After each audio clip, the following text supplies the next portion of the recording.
Hey guys, tonight we slip beneath the noise of the day and sink into the shadowed heart of Greek mythology, a universe of silence, mystery, and endless sleep. Set aside the rush, let the hum of the world fade, and follow the quiet pull downward. This descent is not about fear, it's about seeing clearly, about learning what the ancients believed waited beneath their feet. Close your eyes, settle into the stillness, and let the rhythm of this story guide you into the underworld. For the Greeks, death was never just an end. It was a passage, a crossing into the realm of Hades, where the living and the dead stood in uneasy balance. What frightened them most was not pain, but the fading of memory, the slow erosion of the self until no song, no whisper, carried their name. Imagine a warrior on the battlefield, drenched in sweat and blood. His greatest hope was not survival, but remembrance that his story would echo in the verses of poets, in the chants of bards, in the voices of his people. To be remembered meant a kind of immortality. To be forgotten was the true death, a silent drift into shadows without purpose. In their imagination, the underworld became that place where identity dissolved, where countless souls wandered in dim grey fields stripped of memory. Yet there was also a deep fascination, the idea of an unseen world beneath the earth, ruled by a stern but just king, stirred the Greek mind. It mirrored their own society full of laws, rituals, and unbreakable rules only inverted, a reflection where the cost of being forgotten loomed heavier than the cost of dying. So, before you get comfortable, take a moment to like the video and subscribe. Let me know where you're watching from and what time it is where you are. I love seeing how far this sleepy little time machine reaches. Now, dim the lights, maybe turn on a fan for that soft background hum, and let's ease into tonight's journey together. Hades, lord of the underworld, was never the devil the later world imagined. To the Greeks, he was not a monster waiting to torment, but a ruler who kept balance in a universe where every soul eventually arrived at his gates. He was one of the three sons of Cronus, alongside Zeus who claimed the sky and Poseidon who ruled the seas. By lot, Hades took the unseen kingdom below, vast and inescapable.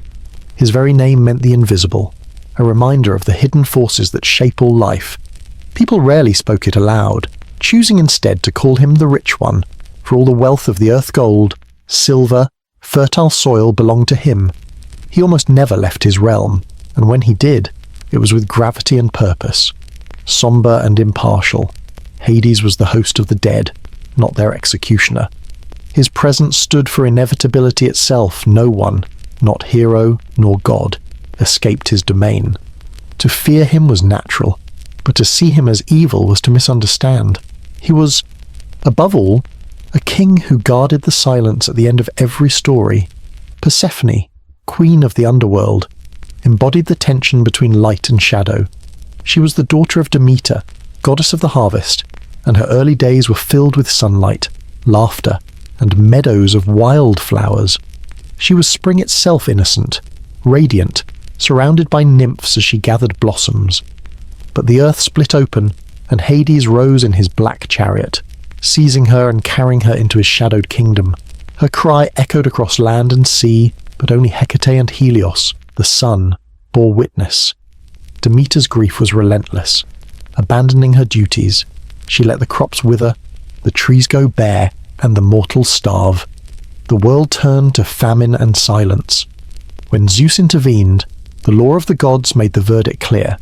Persephone had eaten seeds of the pomegranate in the land of the dead. Anyone who tasted the food of that realm belonged to it. The compromise was cruel and beautiful at once. Persephone would spend part of the year beside her mother, bringing back the blossoms of spring, and the other part with her husband in the depths, marking the barren chill of winter. This duality made her unlike any other deity.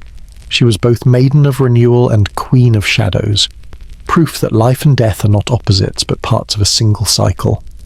Her presence reminded the Greeks that the soil itself feeds on death to bloom again, that every flower owes its life to what lies beneath. To love Persephone was to understand that joy and sorrow, growth and decay are bound together forever. The Greeks believed the journey into Hades was not possible without ritual. Burial was never just a farewell. It was an obligation, a sacred transaction that gave the dead their right to move forward. Families placed a single coin in a bowl beneath the tongue or upon the eyes of the departed. This was not a mere token of respect. It was payment for the ferryman, Karen, who waited on the banks of the first river of the underworld.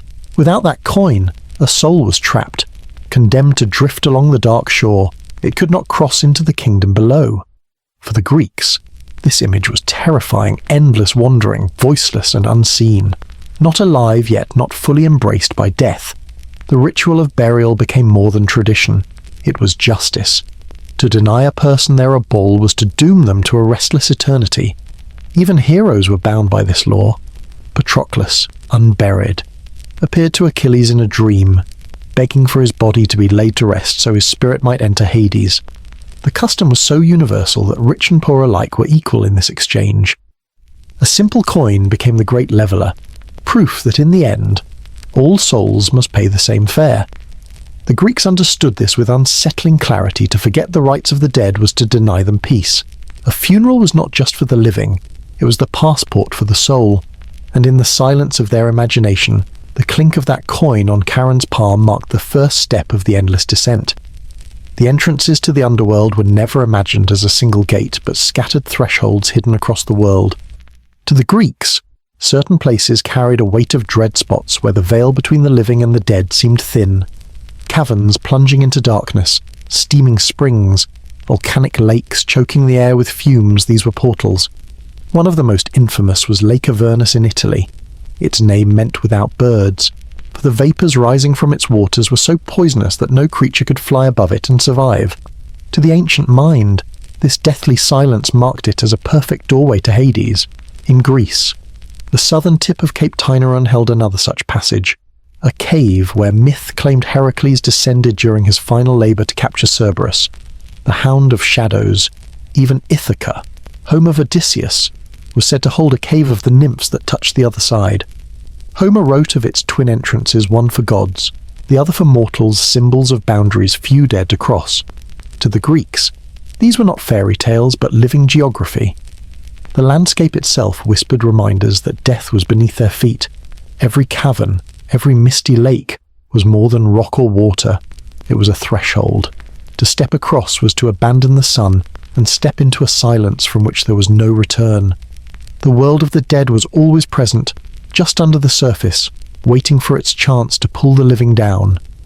Once the soul reached the threshold, its first and greatest obstacle was the Acheron, the river of pain.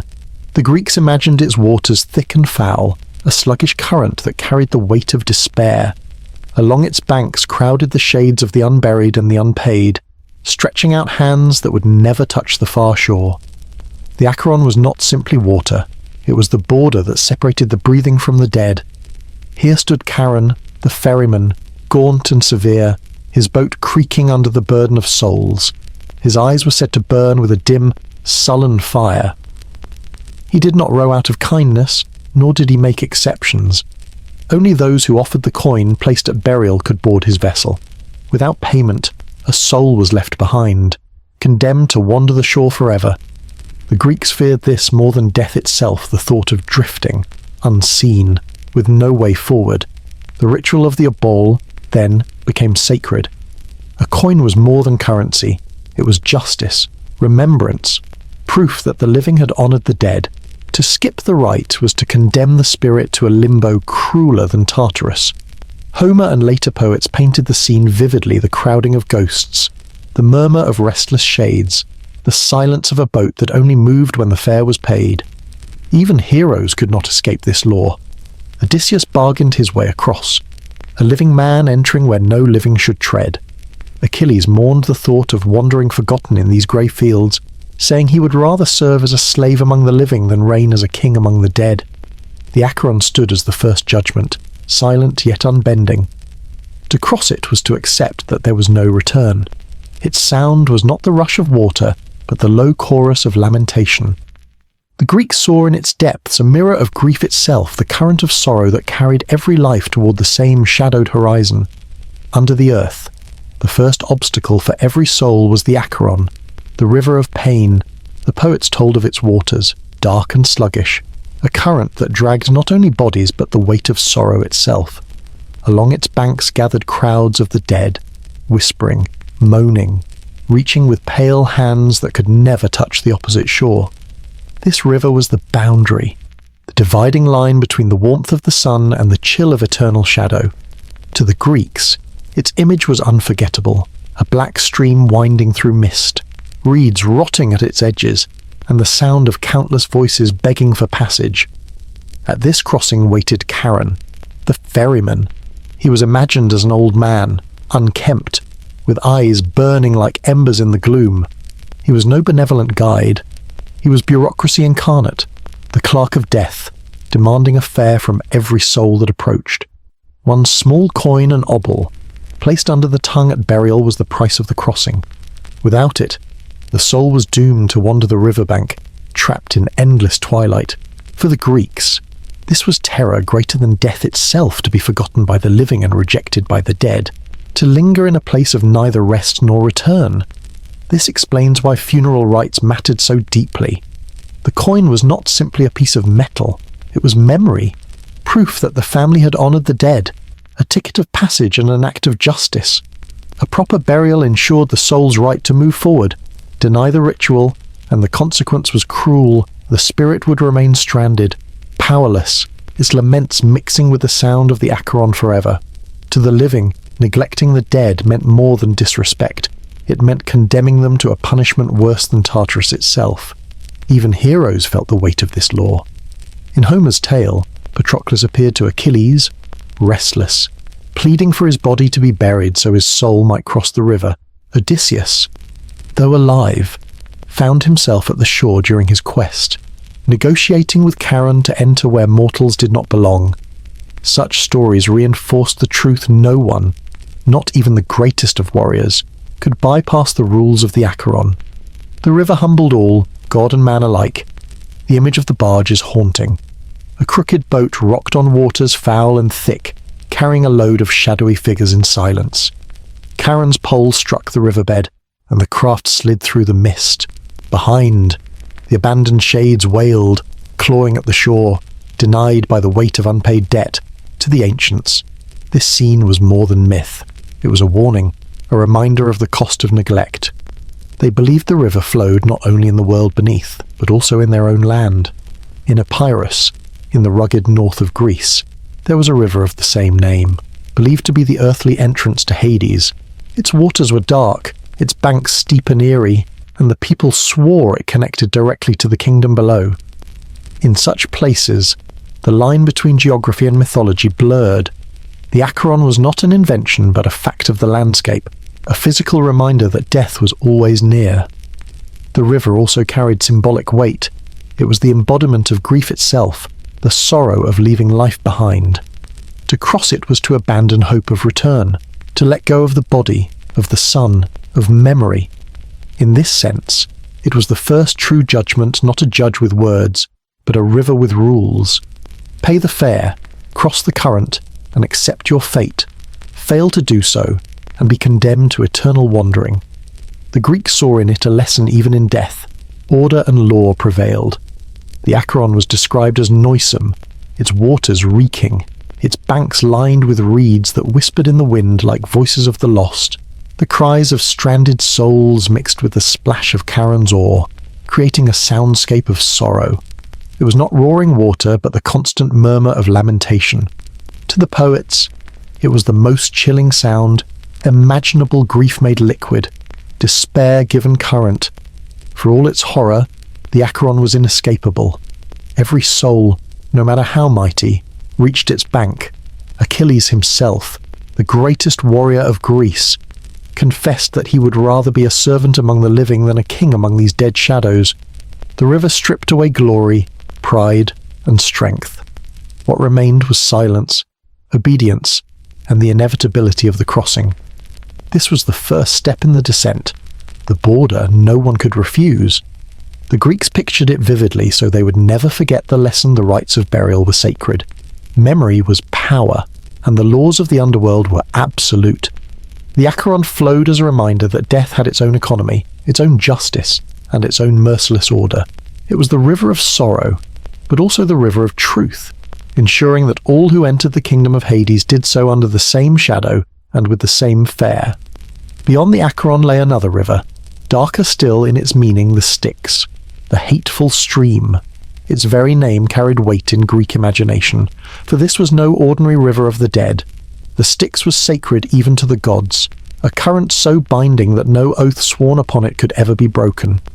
Mortals feared its black waters, said to be poisonous to any living creature, while immortals treated it as the ultimate court of truth. To the Greeks, it was not just a feature of the underworld's map, it was the very foundation of divine order. The poets described the Styx as a foul, marshy stream, winding through shadow with a chill that froze hope itself. Its waters glistened like oil, thick and unyielding, and around it hung a silence of dread. Yet the river was not feared merely for its gloom, it was the weight of promises made upon it. When a god swore by the Styx, the vow became unbreakable, for the river enforced justice even upon Olympus. To violate such an oath brought punishment not of man, but of the cosmos. The offender was denied nectar and ambrosia for a year, and cast out from the council of gods for 9 more, a sentence harsher than any mortal exile. One tale illustrates its power more vividly than any other, that of Achilles. His mother, Thetis, dipped him into the Styx as an infant, seeking to make him invulnerable. The water burned away weakness from every part of his body except the heel by which she held him. That single untouched spot became his doom, the one place where mortality still clung.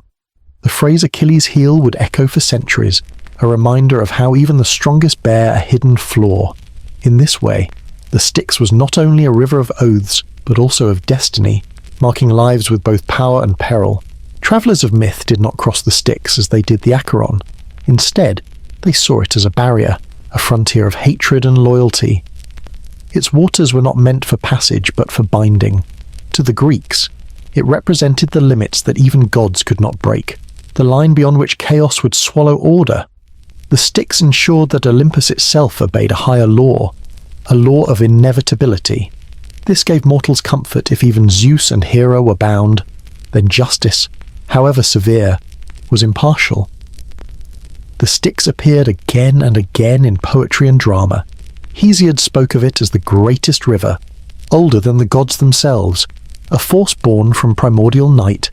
Virgil, centuries later, echoed the same awe, painting it as a stream encircling the underworld 9 times, locking it in with chains of shadow. In every telling, the theme remained constant. This was not merely water, but the embodiment of an oath. It did not forgive, it did not forget. It waited, silently, to punish those who dared to break their word. The Greeks placed this river near the very heart of Hades, a place where all other streams converged. Its currents wound like veins through the earth, cold and eternal, reminding both men and gods that their words carried weight beyond life. To speak lightly by the Styx was to risk eternal disgrace. To swear upon it was to hand your fate to the underworld itself. Here, more than anywhere, the underworld showed its true nature. It was not only a land of shadows and punishments, but also of law. The Styx enforced that law without pity, stripping immortals of privilege, humbling them as surely as death humbled mortals.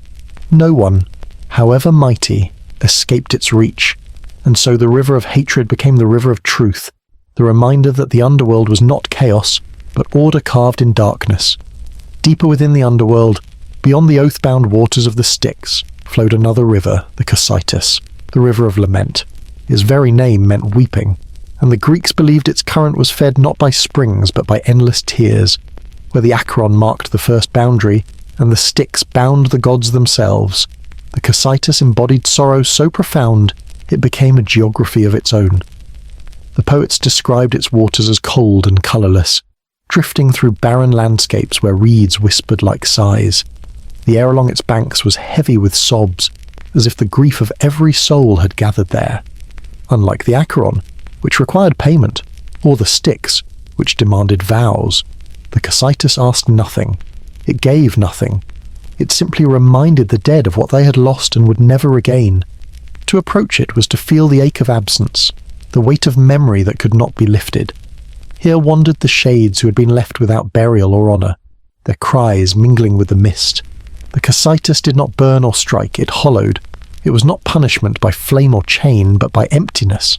The Greeks imagined it as a place where regret became eternal, where every mistake, every longing, every cry unanswered in life echoed forever in the sound of water dripping into darkness.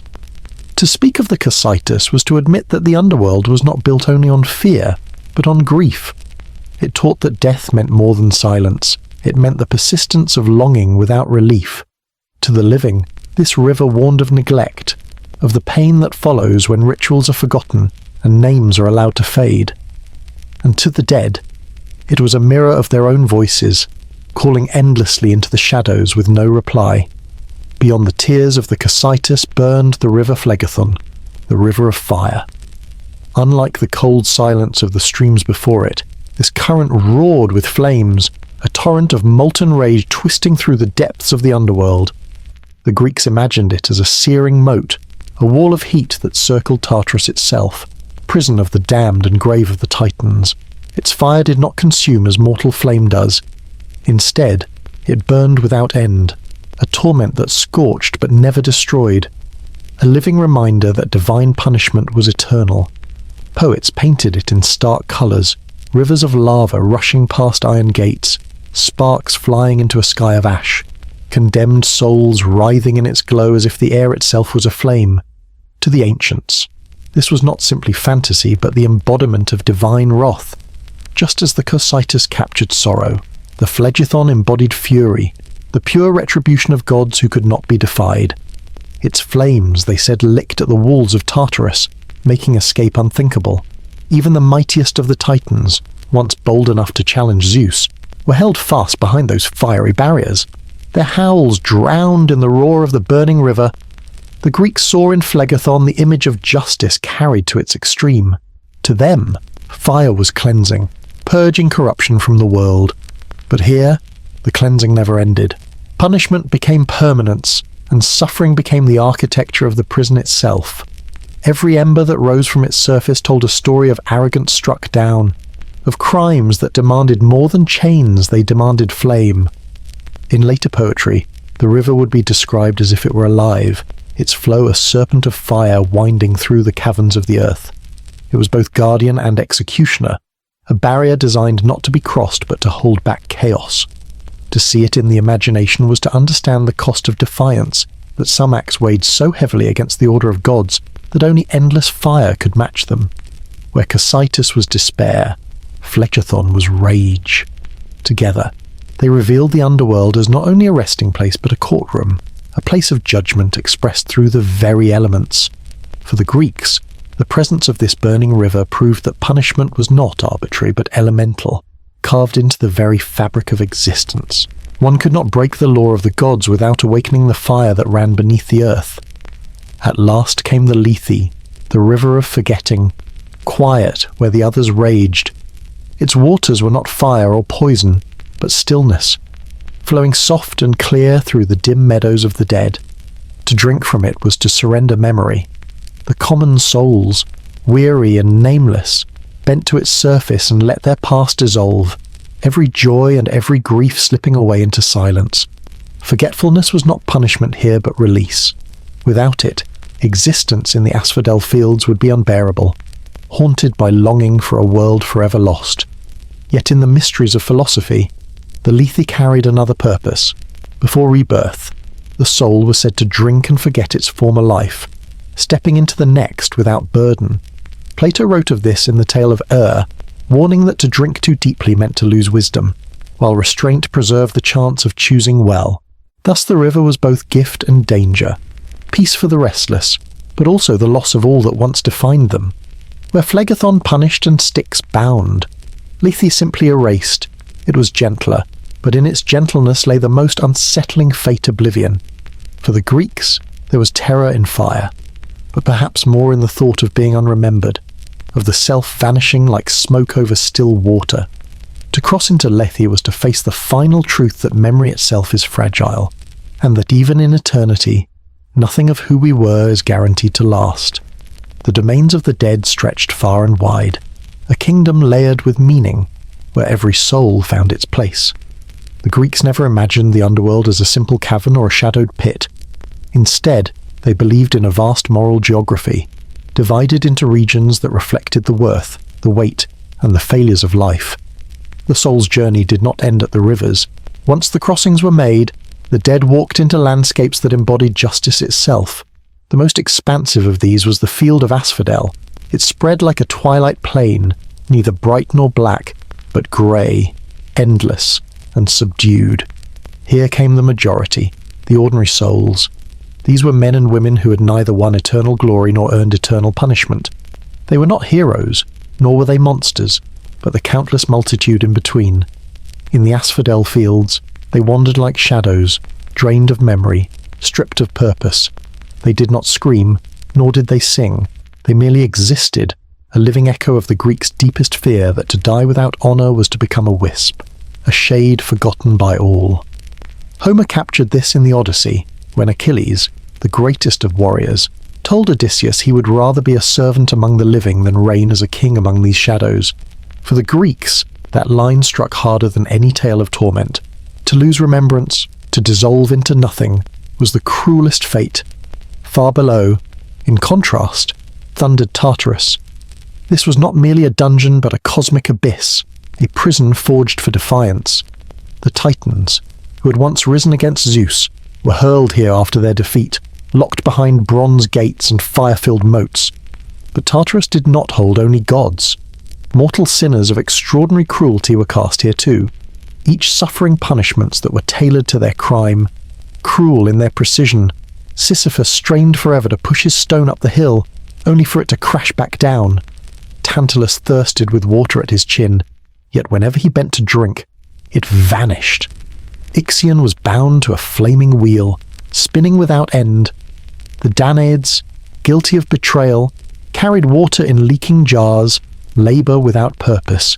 In Tartarus, punishment was not chaos but poetry, a grim mirror in which the sin became the suffering. On the opposite side of this dark abyss lay the Elysian fields, a paradise of eternal spring. Heroes, poets, and those chosen by the gods came here to dwell in light. The meadows were bright, filled with flowers that never withered, music that never ceased, and skies that never darkened. In Elysium, memory was preserved, not erased. The shades remembered their victories, their names, and the songs sung about them. They feasted, they danced, they lived in joy. To a Greek, this was proof that valour and justice could earn reward beyond the grave, that greatness did not fade into shadow but blossomed into eternity. It was not just myth, it was promise. And beyond even Elysium lay something rarer still, the Isles of the Blessed. Here, only a handful of souls ever arrived. To reach this place, a soul had to live 3 lives of virtue, reborn again and again, and in each life prove themselves pure and just. Only then was the cycle broken. No more rivers, no more burdens, no more judgment. On the Isles, there was only peace, untouched by decay, untouched by grief. It was perfection, the closest the Greeks came to imagining a true heaven. The Isles symbolized the hope that through trial, through suffering, through rebirth, the soul could finally reach harmony with the cosmos. Together, these realms, the grey asphodel, the fiery Tartarus, the golden Elysium, and the distant Isles formed a complete map of the afterlife. They reflected the Greek belief that the universe was not arbitrary but ordered, that life's choices carried weight beyond death. Each soul found a place fitting its deeds. The coward faded into shadow. The traitor endured endless toil. The hero sang forever in sunlight, and the perfected few sailed into paradise. The underworld was no single story. It was a mirror of the human condition, layered with despair, punishment, glory, and hope. To walk through its fields was to understand the Greeks themselves, their fear of oblivion, their hunger for honour, their reverence for justice. In every path and plain, in every shadow and light, they saw the truth of life carved into the realm of the dead. At the heart of this moral landscape stood the keepers of judgment, the figures who gave the underworld its law. The Greeks imagined that no soul could wander freely into Asphodel, Tartarus, or Elysium until its fate was weighed by the 3 judges of the dead, Minos, Rhadamanthes, and Aeacus, mortal kings in life. Now, immortal arbiters in death sat as a tribunal at the gates of Hades. Minos, the great lawgiver of Crete, held the final vote, his word carrying the gravity of supreme authority. Rhadamanthys, famed for his strict sense of justice, judged the souls of the eastern peoples, weighing their lives with unbending fairness. Acus, who had ruled Aegina, was said to hold the keys to Hades, assigning the common souls of Greece to their proper realm. Together, they represented the idea that even in death, law endured and no life escaped its accounting. But judgment was not the only safeguard. Once assigned, the souls passed into a kingdom watched by guardians of dreadful form. Most famous of all was Cerberus, the hound of Hades. With 3 heads and a serpent for a tail, he stood at the threshold, allowing the dead to enter but never to escape. Poets told of his deep growl that shook the gates, his eyes gleaming with hunger. To attempt to escape past him was hopeless. Only the greatest of heroes, Heracles, in his final labour ever subdued him, dragging the beast into the light of day before returning him to his master. Cerberus was not simply a monster, but the embodiment of inevitability. Death admitted you once, and then held you forever. Alongside him moved the Furies, or Erinyes, spirits of vengeance born from the blood of Uranus. They were the enforcers of moral law, haunting those guilty of crimes that even death could not absolve, especially blood spilled within families. Mothers who killed sons, brothers who betrayed brothers, children who struck parents. Their guilt was a wound that drew the Furies like flies to blood. They pursued without mercy, shrieking, their hair writhing with snakes, their eyes burning with hate. In Athens, legend told, Athena herself softened them, transforming them into the Eumenides, the kindly ones, who ensured not vengeance but justice within the city's courts. Yet their presence in Hades remained a warning that crime against blood, against kin, could never vanish with the grave. Together, the judges, Cerberus, and the Furies formed the machinery of order in the underworld. They were not caprice, nor cruelty, but law and balance given form. To the Greeks, this was crucial. Without such guardians, death would be chaos, souls wandering without meaning. With them, death became a mirror of life's order, proof that even beyond the grave, the world was governed by rules.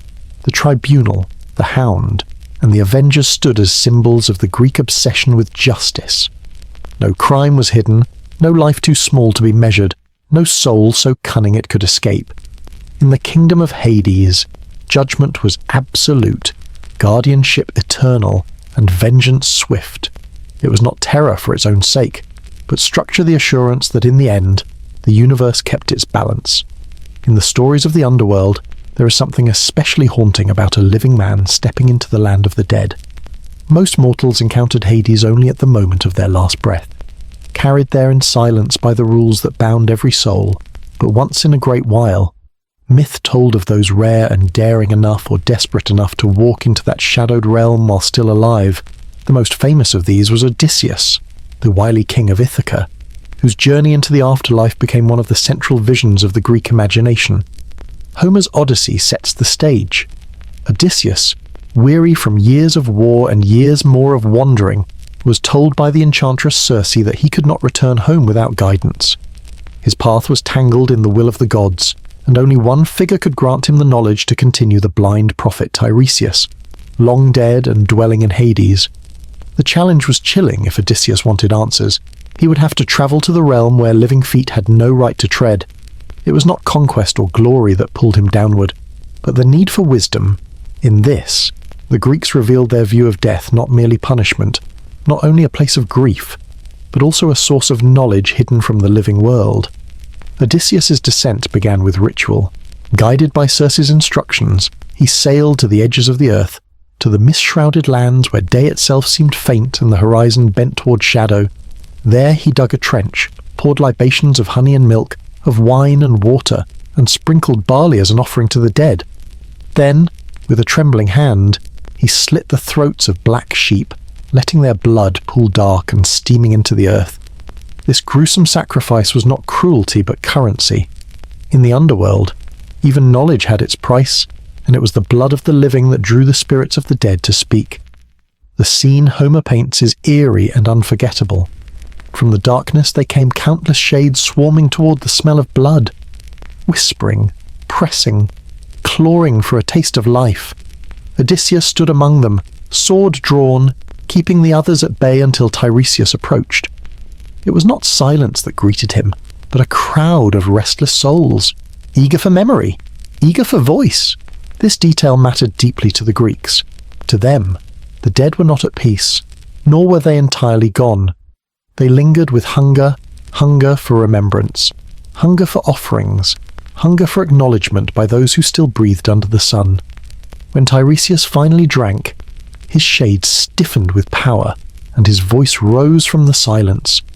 He spoke not in riddles, but in warnings, outlining Odysseus's journey yet to come, the dangers of the sea, the anger of Poseidon, the trials awaiting his men. Here, in the gloom of the underworld, prophecy carried a weight no oracle above ground could match. The dead, the Greeks believed, saw further than the living. Tiresias' words were not merely advice but revelation, and Odysseus carried them like iron chains as he returned to his ship. Yet before he left, the descent offered him visions of others. His mother, Anticlea, appeared, and the reunion pierced him deeper than any spear. He had not known she had died during his long absence. He tried to embrace her, to hold her shade in his arms, but found only emptiness, his hands closing on mist. The image of a man reaching for his mother, only to clutch smoke, burned into the Greek imagination. It spoke of the deepest cruelty of death, not only the end of life, but the loss of touch, of warmth, of the body's closeness. No matter how strong, Odysseus could not overcome that distance. Other figures followed, famous women of old, kings and queens, warriors whose stories lived in song. He saw Agamemnon, murdered by his wife upon returning from Troy, and heard his bitter warning about the treachery that could await even the victorious. He saw Achilles, who confessed the truth of Asphodel, that he would rather be a slave on earth than a king among the dead. These encounters were not random. They were lessons. Each ghost delivered a truth the living needed to hear. The journey of Odysseus into the underworld revealed much about Greek thought. First, that the dead were not silent, they had knowledge. They had longing. They had voices that mattered. Second, that the boundary between life and death could be crossed, but only with sacrifice, only with danger, only with the constant risk of never returning. And third, that death itself was not the end of story but a continuation, a place where meaning lingered and where wisdom could still be found. Homer's audience, listening to the tale by firelight, would have felt both awe and unease. Here was proof that the underworld was not simply distant, not unreachable, but a place connected to their own lives. The soil beneath their feet could, in imagination, open at any moment to reveal the shadows pressing up from below, and the idea that one could journey there, speak with the dead, and return it must have unsettled them even as it fascinated them. For if Odysseus could do it, perhaps others might dream of the same. The story also placed enormous weight on memory, the sacrifices he made, the words spoken, the blood spilled. All of it emphasized the duty of the living to the dead. Forgetting was the true curse. Remembering gave power. When Odysseus left Hades, he did not carry treasure or weapons. He carried knowledge, the memory of voices that still spoke truth even from the grave. This was a gift greater than gold, a gift that tied him forever to the realm he had dared to enter. In American terms, we might compare his journey to stepping into a courtroom of history, where every ancestor waits to testify, where every decision is judged not by law, but by memory. Odysseus walked out not as a conqueror, but as a witness. And that, perhaps, is what makes his descent so enduring. It was not about power, but about the weight of knowing. The Greeks wove this tale not to terrify, but to remind death is not only punishment, not only grief, it is also memory, wisdom, the collective voice of those who came before. To walk among them is to confront the truth of existence itself, that life and death are not separate but continuous, a cycle in which every living soul eventually takes its place among the shades. For Odysseus, the underworld was a turning point. It was the place where the hero of cunning and strength became the hero of endurance and humility. He learned that even kings must bow before the laws of death, that even the bravest cannot touch those they love once they are gone, and when he finally returned to the light, His story carried the echoes of that darkness, shaping the rest of his voyage. The tale lingered for centuries, retold again and again, because it captured something no battlefield could: the terror of being forgotten and the hope of being remembered. And in that way, Odysseus's descent became less about one man's quest, and more about the fate of every listener. We are all, in some way, walking toward the shore of the Acheron, and we all hope that when our time comes, someone will remember us enough to give us a coin, a name, and a story worth telling. Among the living who dared to descend into Hades, none cast a longer shadow than Heracles. His labours had already become legend, a series of impossible tasks meant to break him or redeem him, depending on which god one believed had set the trial. By the time he faced his 12th and final labour, the hero had strangled lions, captured golden deer, cleaned stables flooded with filth, stolen cattle, and brought back apples from the edge of the world. Yet the last task given to him was unlike any before. It was not to seize something of the earth or sky, but to reach into death itself. Eurystheus, the cowardly king who commanded Heracles' penance, demanded he bring back Cerberus, the monstrous hound of Hades, who guarded the gates of the dead. It was a demand meant to be fatal. No mortal had ever entered the underworld and returned, and certainly no one had ever thought to drag out the beast who stood sentinel at its door. If Heracles failed, Eurystheus would be rid of him. If he succeeded, the impossible would still carry its own curse. Such was the cruelty of the task it placed Heracles against inevitability itself. The myths differ on how the hero prepared. Some say he travelled to Eleusis and received sacred initiation into the mysteries of Demeter, learning rituals that would protect him as he ventured below. Others describe him travelling to the southern tip of Greece, to the cavern at Cape Taenaron, where the rocky earth split open and revealed a passage into shadow. Wherever he began, the truth was constant: he was alive, and he would soon step into a place meant only for the dead. Guided by Hermes, the messenger of the gods, and sometimes by Athena, who watched over his strength, Heracles descended. The air grew thick, the light vanished, and the murmurs of shades pressed in around him. Unlike Odysseus, who entered seeking knowledge, Heracles came with purpose to seize, to conquer, to prove that even the hound of Hades could not withstand him. His steps were heavy, but his resolve heavier. The first sight of Cerberus was meant to freeze the heart. The hound was described as enormous, each of his 3 heads snarling with hunger, his mane bristling with snakes, and his tail itself a living serpent hissing in rage. Some poets claimed he had 50 heads or even 100, but the Greeks most often pictured him with 3, a number symbolic of his dominion over past, present, and future every moment of time chained to death. His eyes glowed red in the darkness, and his growl shook the very ground. But Heracles did not flinch. He approached Hades and Persephone themselves, asking permission for the attempt. This detail mattered. Even the strongest hero could not simply take what belonged to the Lord of the Dead. Hades agreed, but with one condition. Heracles must subdue the beast without weapons, relying only on his own body and courage. The terms were brutal, yet the hero accepted. His whole life had been measured in contests where he faced nature, beasts, and gods with only his strength and wit. This would be no different, except that failure meant eternal imprisonment in the land of shadows. The battle between man and monster was told in whispers around Greek fires. Cerberus lunged, 3 mouths snapping, venom dripping from his serpent tail. Heracles met him head-on, grappling the beast in a storm of claws, teeth, and muscle. The struggle tore through the underworld, shades scattering in fear, the echoes rolling like thunder through its caverns. Heracles wrapped his arms around the central neck, muscles straining, forcing the heads apart. The beast thrashed, the serpent tail striking, coils lashing around Heracles' legs. But the hero endured. With a roar that matched the hound's, he crushed the breath from Cerberus's throats, forcing the monster to yield. When the hound finally collapsed beneath his grip, subdued but not slain, Heracles bound him and prepared for the ascent. Dragging Cerberus upward, he passed again through the gates of Hades, carrying with him the living embodiment of death's final guard. The return to the surface was no triumphal march, but a grim, grinding effort. Imagine the sight: Heracles, scarred and straining, hauling a beast of nightmare into the daylight, its 3 heads snapping against the sun as if the world above had no right to see it. When Eurystheus, the king who had ordered the labour, saw Heracles standing with Cerberus before him, he was said to have cowered in terror, hiding himself inside a bronze jar. The labour, meant to destroy Heracles, had instead crowned him with a feat no other mortal could dream of. He had entered the land of the dead and returned, not as a shade, not as a ghost, but as a victor dragging death's own guardian behind him. The story carried meaning far beyond the spectacle.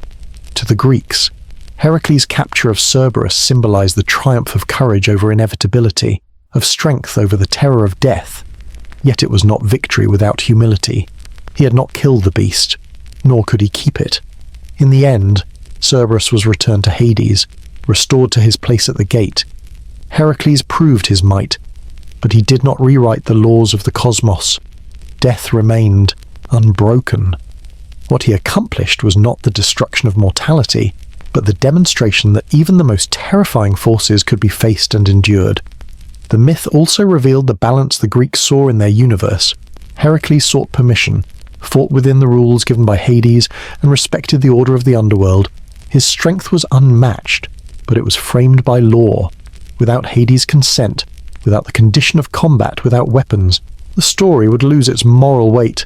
It was not brute force alone, but strength tempered by respect that defined the hero. Later generations retold the tale with variations. Some emphasized the horror of the beast, describing Cerberus's heads with slavering jaws, his tail lashing like a whip of venom. Others dwelled on Heracles' struggle, imagining his skin torn by claws, his body battered yet never breaking. Still others highlighted the reaction of Eurystheus, the cowardly king undone by the very challenge he had designed.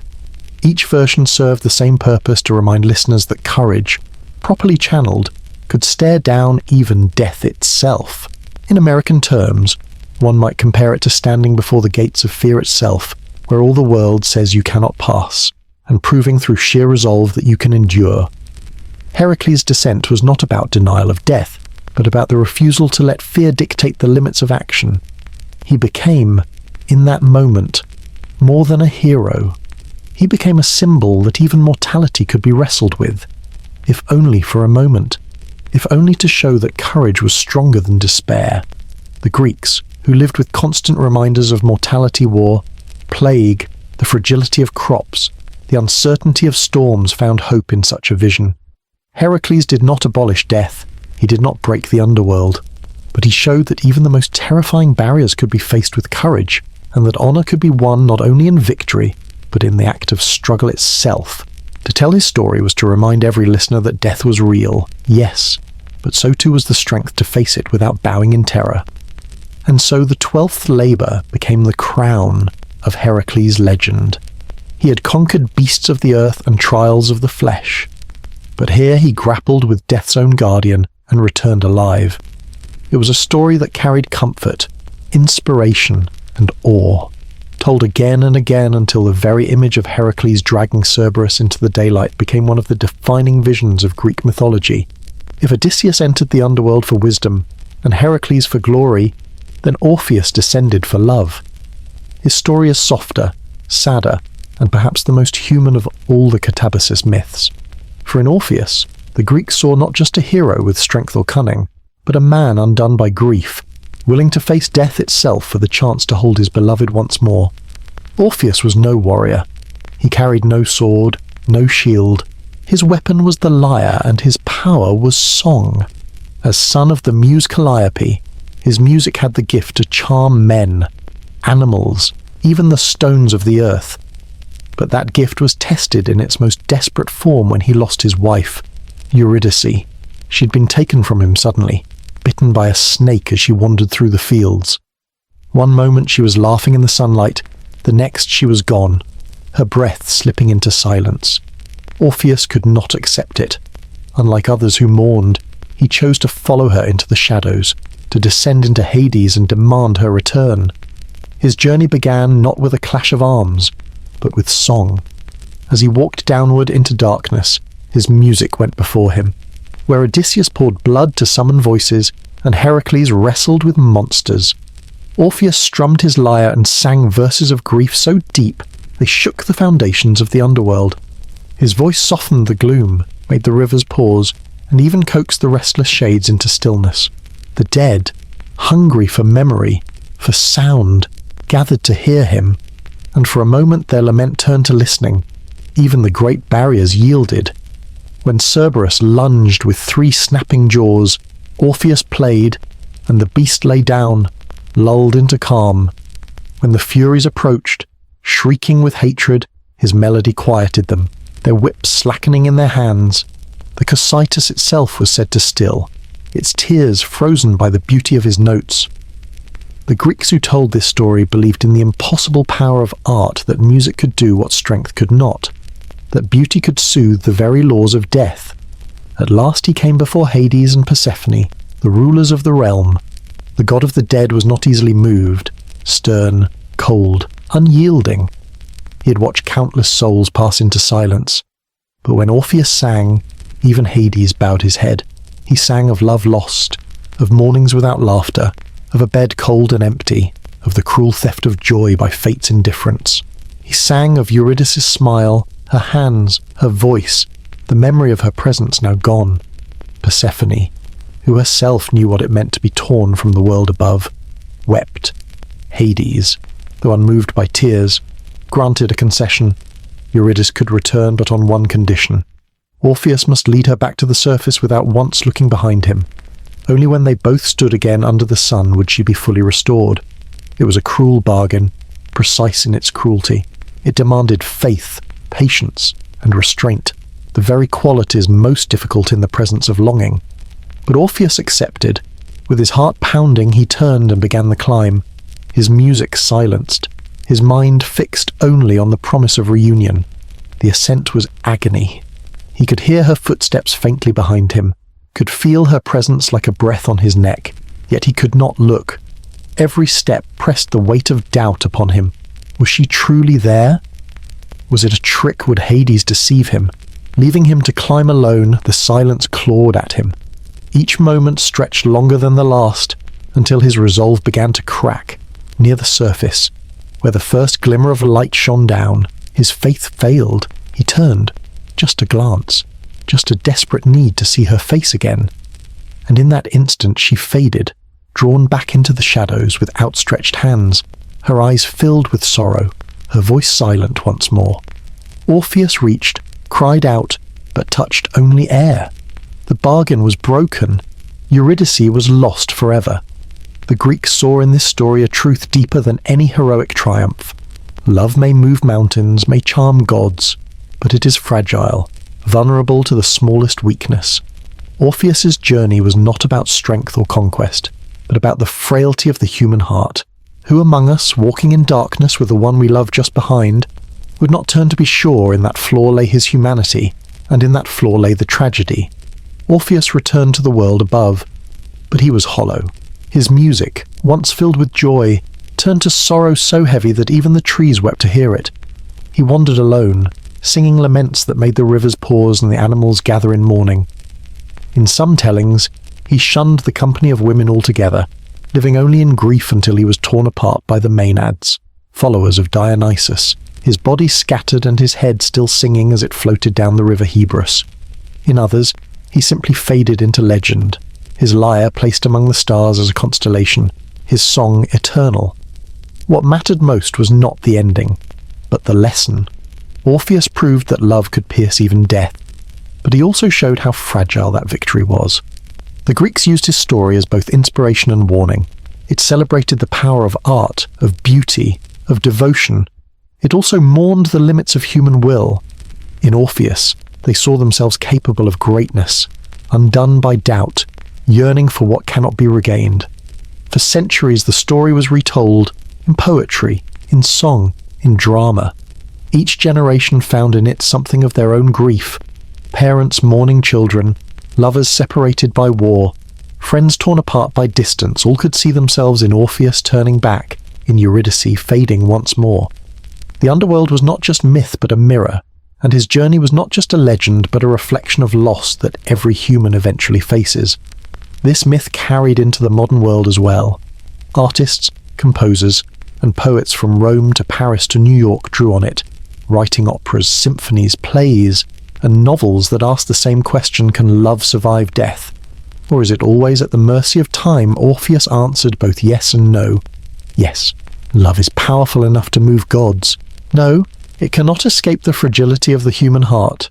In American culture, we might compare it to a tragic ballad sung in a smoky room, a song of longing that everyone listens to and silently understands. Orpheus was the first of those singers, the one whose grief became melody, whose melody became myth. He showed that art is not escape from suffering, but its purest expression. His descent stands beside those of Odysseus and Heracles, but it resonates differently. Odysseus brought back prophecy, Heracles brought back triumph, but Orpheus brought back nothing. And yet his story endured most powerfully of all, because it spoke to the universal truth that love makes us brave enough to face the underworld, but also makes us weak enough to fail at its final test. And so the Greeks remembered him, the man who sang to death itself, who nearly broke its silence, and who, in turning back, taught humanity the cost of doubt. His lyre still echoes in the imagination, each note a reminder that love and loss are inseparable, that memory itself is both a gift and a wound, and that sometimes the most haunting stories are not of victory, but of failure. The underworld did not open its gates only to seekers of wisdom, heroes of divine labours, or poets grieving for lost love. Sometimes it admitted men whose motives were reckless, whose ambition overstepped every boundary of sense and law. Among these, the most infamous were the friends Theseus and Pirithous, whose descent into Hades was less a noble quest, and more a cautionary tale. If Orpheus's journey revealed the fragility of love, theirs revealed the danger of arrogance, a lesson the Greeks returned to often, for hubris, the sin of pride against the gods, was among the most destructive forces they feared. Theseus was already celebrated as a hero of Athens. He had slain the Minotaur, survived labyrinths, and stood as a figure of cunning and strength. Pirithous, king of the Lapiths, was his companion, bound to him by a friendship forged in battle and sworn in loyalty. The two men, so legend said, were inseparable, each encouraging the other in feats of daring. Yet the same bond that gave them courage also drew them into folly. They grew restless, unsatisfied with their mortal achievements, and turned their ambitions toward the divine. It was not enough to conquer beasts or win wars. They sought to steal brides from the heavens themselves. The tale begins with a pact. Each vowed to marry a daughter of Zeus, reasoning that only such unions were worthy of their heroic stature. Theseus chose Helen, not yet the woman whose abduction would ignite the Trojan War, but still a young girl of remarkable beauty. Together, the two friends abducted her, spiriting her away to Attica. Yet Helen was still too young to wed. So Theseus entrusted her to his mother's care until she came of age. This act alone would have been enough to anger the gods. But Pirithous hungered for more. His chosen bride was no mortal, no child of Zeus who walked among men. He set his eyes on Persephone, queen of the underworld, wife of Hades himself. To the Greeks, this choice was madness incarnate. To claim Persephone was not simply to insult Hades, but to disrupt the order of the cosmos, to steal the very embodiment of death's sovereignty. Yet in their arrogance, Theseus and Pirithous descended to the underworld, confident in their friendship, in their strength, and perhaps in their belief that no boundary was beyond them. They approached Hades' throne boldly, declaring their intentions. But Hades was no fool. He had seen heroes come and go. He had allowed Orpheus to sing, Heracles to wrestle, Odysseus to question. He knew when courage crossed into insolence, welcoming them with deceptive courtesy. He invited them to sit, offering chairs upon which they could rest while their request was considered. Theseus and Pirithous accepted, perhaps sensing no danger, perhaps too proud to suspect deceit. The moment they sat, the trap was sprung. The chairs were no ordinary seats, but enchanted thrones of forgetfulness, binding them with unbreakable chains of the mind and spirit. Instantly, they were paralyzed, rooted to the stone. Days turned to years, yet they could not rise, their flesh growing into the rock, their ambition punished with eternal stillness. In this fate, the Greeks saw poetic justice. Where Orpheus failed by looking back, Theseus and Pirithous failed by looking too high, daring to reach beyond what mortals could claim. Their punishment was not fire or torment, but paralysis, the loss of motion itself. To men who had lived in action, who defined themselves by deeds and daring, the inability to act was the cruelest of prisons. The story did not end there. Later, when Heracles descended on his 12th labour, he encountered the trapped friends. Some versions say he managed to free Theseus, wrenching him from the stone with his mighty strength, though even then the earth clung to him, and part of his body remained fused to the rock. Pirithous, however, was beyond saving. His crime had been too great, his offence too bold, and no hand, not even that of Heracles, could pull him free. He remained in Hades forever, a warning carved into myth. The Greeks told this tale not to glorify but to caution. Theseus was a hero, yes, but even heroes could fall to hubris. Pirithous was brave, but bravery without wisdom was nothing but recklessness. Their friendship, their oaths, their daring all crumbled in the face of divine order. The gods could be generous, but they did not forgive arrogance. To claim what was forbidden, to demand what belonged only to Hades, was to write one's own doom. This story echoed in the culture of Athens, where Theseus was celebrated not only as a hero, but as a founder of civic order. His descent with Pirithous showed the tension within his myth, both lawgiver and transgressor, both saviour and offender. The Athenians could honour him while also acknowledging his flaws, using his tale as a reminder that even their greatest ancestor was not above error. For the audience, gathered in the glow of oil lamps or beneath the open sky of a summer night, the tale of Theseus and Pirithous must have resonated with unease. It was one thing to hear of heroes who defied monsters and won, another to hear of heroes who defied gods and lost. The silence of their punishment, the endless sitting, the endless stillness was perhaps more terrifying than flames or chains. It suggested that the greatest punishment was not always noise and pain, but the stripping away of will, the erasure of freedom. The myth also reminded listeners of the sacredness of Persephone. She was not simply a queen by marriage, but a symbol of the boundary between life and death, between growth and decay.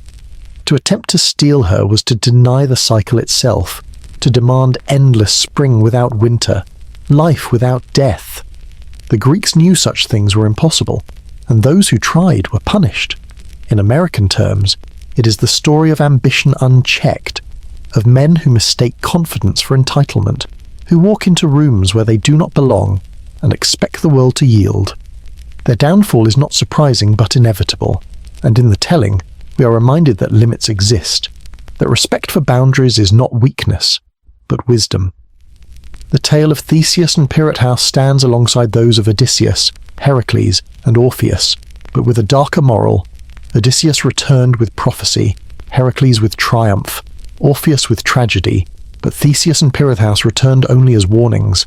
They teach that not every descent is blessed, not every challenge is noble, and not every friendship leads to honour. Sometimes it leads only to folly, and folly has its price. Thus, in the long map of the underworld, their story forms another chapter of truth. The dead are not simply silent shades. They are lessons carved into myth, reminders that courage without humility is nothing but a fall waiting to happen. And in the stillness of those enchanted chairs, the Greeks saw what hubris always earns, not greatness, not glory, but silence eternal. The Greeks were not the only people to imagine a journey into Hades. Centuries later, when Rome rose to power and absorbed the myths of Greece, their poets reshaped those same stories into visions that reflected Roman values, duty, destiny, and empire. At the centre of this transformation stood Aeneas, the Trojan hero who, according to Virgil's Aeneid, ventured into the underworld not for love like Orpheus, not for glory like Heracles, not for folly like Theseus, but for a higher purpose. His descent was not only personal, but political, a journey that gave Rome its sacred origin and bound its people to a destiny larger than any single man. For the Romans, Aeneas was no mere wanderer. He was the survivor of Troy, chosen by fate to found the line that would one day establish Rome itself. His story, told in Virgil's epic, was written to rival Homer and to root Roman identity in the same soil of myth and memory that nourished the Greeks. Yet in the Roman telling, the underworld was not only a place of fear and sorrow but also of revelation, a mirror of Roman ideals of discipline, sacrifice, and continuity. Aeneas's descent began with guidance from the Sibyl of Cumae. the prophetess whose words flowed like riddles but carried the weight of truth. She told him he must seek out the golden bough, a branch sacred to Proserpina, the Roman name for Persephone, that would serve as his passport into Hades. Only by presenting this offering could he be admitted safely into the land of the dead. The golden bough shone with unearthly light, a symbol of divine sanction. Unlike Orpheus's lyre or Heracles' strength, Aeneas's talisman was not his own but a gift of fate, underscoring that his mission was sanctioned by the gods themselves, carrying the bough. Aeneas followed the Sibyl into the caverns that led downward. Virgil paints the descent with imagery both terrifying and solemn. They passed the personifications of human suffering, grief, disease, old age, fear, hunger, poverty, death, and the forms of war and discord lurking in shadow. These were not random decorations of the underworld, but moral reminders, Roman lessons about the struggles that shape human life. To walk past them was to acknowledge the trials of existence and to see that death contained them all. At the threshold stood the familiar guardians. They encountered Charon, grizzled and fierce, who ferried souls across the Acheron. At first he denied passage, for living men were not meant to cross. But when Aeneas presented the golden bough, the ferryman yielded. Even in Hades, the symbol of divine favour could not be refused. As the boat creaked across the dark water, Aeneas beheld the countless souls crowding the shore, shades of the unburied who could not yet enter. Among them he saw the ghosts of his fallen companions from Troy, reminding him that war's cost stretched beyond the battlefield. The most poignant moment came when he encountered Dido, the queen of Carthage, whose love he had abandoned in obedience to destiny. Her shade turned from him in silence, refusing his words. For the Roman audience, this was not only personal tragedy, but a symbol of Rome's future enmity with Carthage. Virgil used the underworld to weave myth with politics, tying Aeneas's choices to the historical wars that defined Rome's empire. Love was sacrificed for duty, and the silence of Dido's ghost echoed the price of that choice, guided deeper. Aeneas came to the judgment of souls, where Minos and other figures weighed the fates of the dead. He saw the fields of punishment, where traitors and monsters writhed under eternal torment, and the fields of reward, where heroes enjoyed eternal peace. Virgil borrowed freely from Greek myth, but he reshaped the geography into a distinctly Roman moral map. Here, discipline and loyalty were honoured, while rebellion and betrayal were punished. The vision was not only of divine justice, but of civic order projected into eternity. Finally, Aeneas reached the blessed fields where the great heroes of Troy and early Rome resided. There he found his father, Anchises, radiant and strong, restored from death. Their meeting was one of the most moving scenes in Roman literature. Anchises revealed to his son the future of Rome, the line of kings, generals, and emperors who would arise from his descendants. He showed him the souls waiting to be born, among them Augustus, the ruler of Virgil's own age, destined to bring peace and empire. For Aeneas, the underworld was not only a place of grief but a prophecy, a glimpse of destiny stretching centuries into the future. This vision transformed the meaning of catabasis. For Odysseus, the underworld was a place of personal counsel. For Heracles, a trial of strength. For Orpheus, a test of love. But for Aeneas, it was the foundation of a nation. He emerged not simply with wisdom or triumph, but with a divine mandate. Rome's greatness was no accident, Virgil claimed. It was written into the very structure of the cosmos, revealed in the depths of Hades itself. The Romans took from this myth a profound sense of legitimacy. Their empire was not just conquest, but destiny, its future leaders already chosen, its path already marked. To question Rome's rule was, in this telling, to question fate itself. The underworld of Aeneas was both spiritual and political, a mythic charter for empire. Yet for all its grandeur, the tale of Aeneas also carried human sorrow. His meeting with Dido, his vision of the suffering souls, his recognition that duty demanded sacrifice, all reminded listeners that greatness came at a cost. The underworld did not spare him grief, it deepened it. In this way, Virgil gave Rome a myth that was both triumphal and tragic, embodying the complexity of empire itself. In American terms, Aeneas's journey might be compared to the pilgrimage of a founding father seeking the vision of a new nation, walking among the graves of the past to hear their lessons, and returning with a charter not of his own making but of destiny's decree. It was a story that bound the living to the dead, the present to the future, and the personal to the political. And so, in the long tradition of descents into the underworld, Aeneas stands apart. It is less about love or glory than about continuity, less about personal triumph than about the birth of a people. The Greeks gave the world myths of courage, song, and tragedy. The Romans reshaped those myths into a vision of empire. In Aeneas' footsteps, Rome found not only its origin, but its eternal justification. The Greeks and Romans told many stories of heroes who dared to cross into Hades, but alongside the poets and warriors, there was another kind of traveller, the thinker. For philosophers, the underworld was not only a mythic landscape, but a mirror of the soul.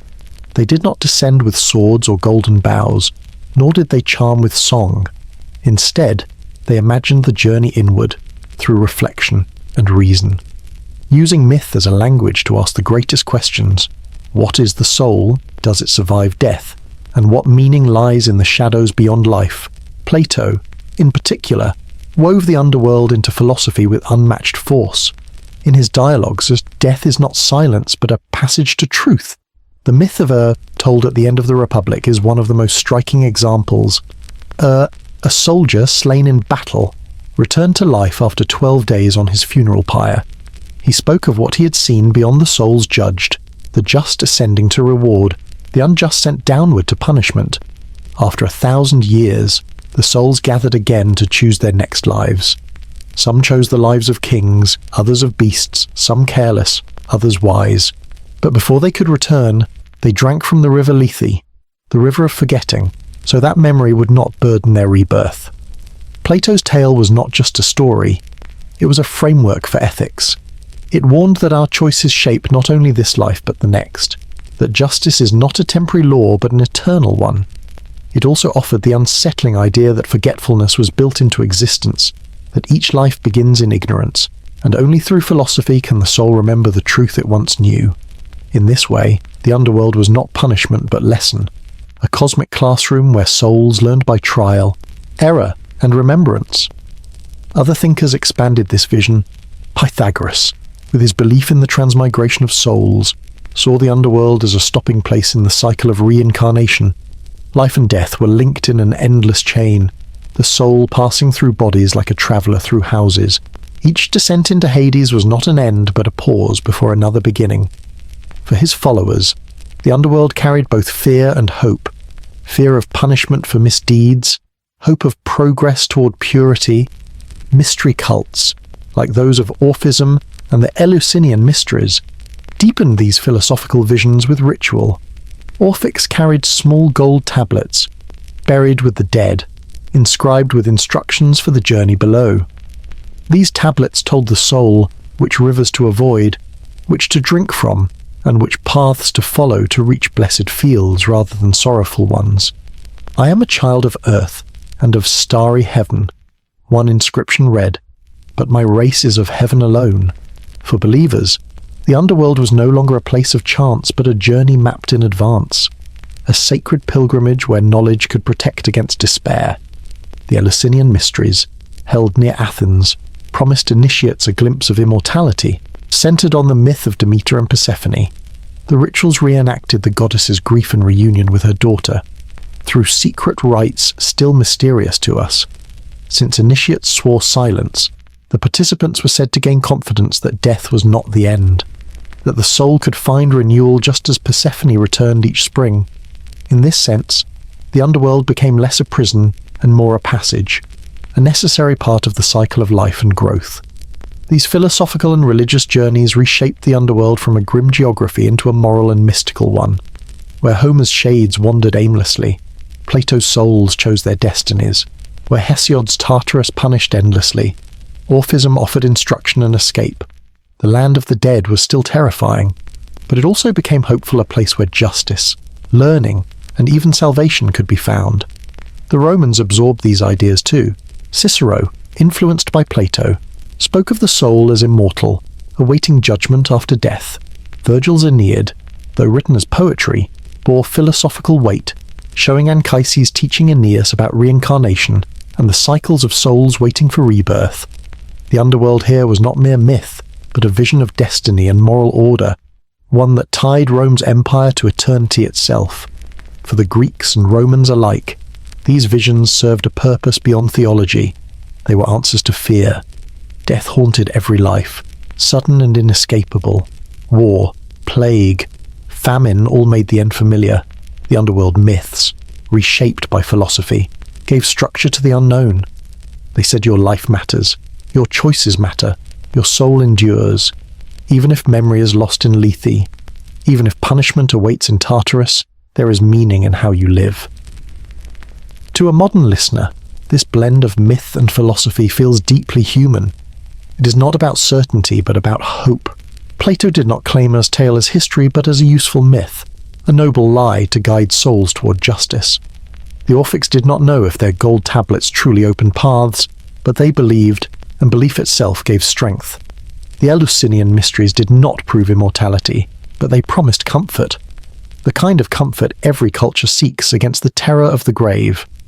In American terms, it is as though philosophy became a way of building roadmaps through grief, guides for how to live in the face of mortality. The underworld was the great unknown, but thinkers filled it with meaning rather than leaving it as empty dread. Their myths were not escapism but instruction, telling people, yes, death is real, but here is how to face it with courage, how to find dignity, how to live so that when you meet the rivers below, you will walk with understanding rather than fear. Thus, the philosophers' descent was not physical but intellectual, a catabasis of the mind. They stepped into shadow through thought, walked among shades in imagination, and returned with truths to share with the living.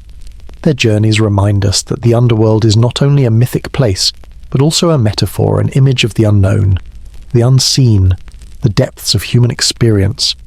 By daring to enter it in thought, they taught others how to live with the certainty of death. And so, in the long gallery of underworld travellers, the philosophers and mystics hold their own place. Odysseus gave us prophecy, Heracles gave us triumph, Orpheus gave us tragedy, Theseus and Pirate House gave us warning, Aeneas gave us destiny. But Plato, Pythagoras, the Orphics, and the initiates of Eleusis gave us philosophy, the promise that even in the silence of death, the soul has meaning. Their journeys did not end in sorrow but in wisdom, and their teachings echo still, like voices carried over dark waters, reminding us that to think deeply is itself a way of descending into the unknown and returning with light. When Greek mythology crossed into Rome, the stories of the underworld did not vanish. They changed their names, their accents, their emphasis, but the structure remained familiar. Hades became Pluto, Persephone became Proserpina, Cerberus still guarded the gates, and the rivers still flowed in shadow. Yet the Romans reshaped this dark landscape to fit their own imagination and their own values. For them, the underworld was not just a realm of myth, but also a mirror of law, empire, and civic duty. If the Greeks used Hades to reflect the fragility of memory and the terror of oblivion, the Romans used Pluto's realm to emphasize order, justice, and the inevitability of destiny. To begin, the very name Pluto revealed something important.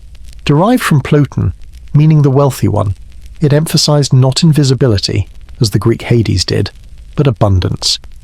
The Romans saw Pluto not only as lord of the dead, but as lord of the earth's riches.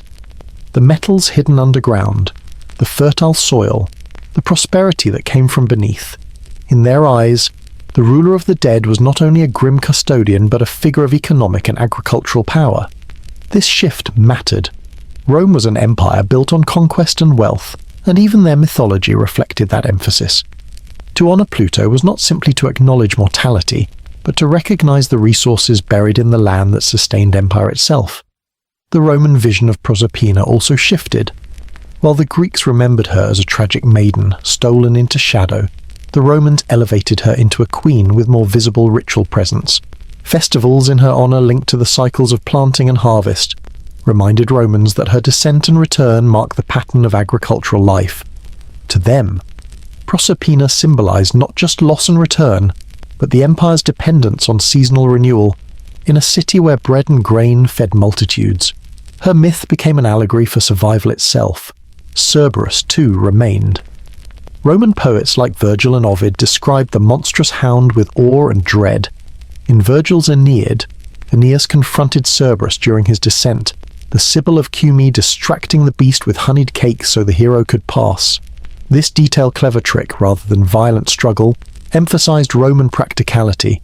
Brute force was less admired than strategy, discipline, and ritual obedience.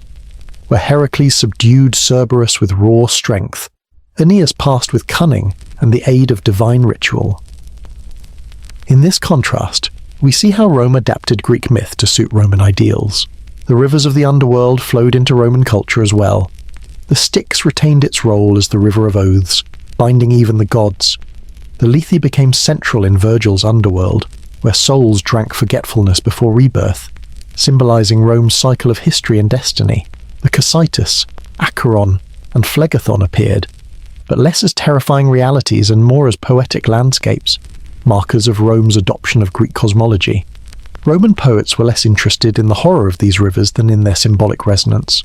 They became allegories of hatred, sorrow, fire, and forgetfulness woven into epics that spoke of empire and eternity. But what set the Roman underworld apart was its emphasis on civic order. In Virgil's telling, the dead were not merely shades wandering aimlessly. They were organized, ranked, and judged with a moral clarity that reflected Roman society itself.